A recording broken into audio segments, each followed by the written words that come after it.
Hello guys, yes, this is Coco, your Bisayang Papuma. And so right now, meron na naman tayong i-unbox. And this is the Fragrance World Sweets, no? Or Suits. Kayo na lang bahala kung anong i-pronounce nyo.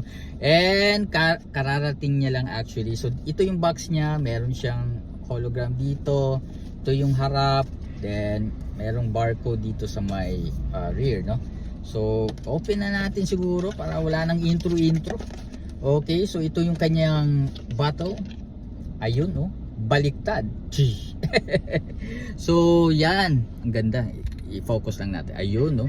So, this is the Fragrance World Suits. Okay ba yung ano niya? Babalang natin yung ano. Baka tumalsik sa may likod. Okay, lagyan natin. Ang bango. Very, ano siya? Very fresh. And grabe, dominating masyado yung patchouli. Definitely an elegant kind of perfume. Pwede siya pang lalaki, pang babae, but definitely, personally guys, maganda to siya pang lalaki talaga. So if you're looking for elegant, sophisticated, and high quality na perfume, pero swak lang sa budget, aba, mag Fragrance World Suits ka na. So thank you so much guys. This is Kokoy.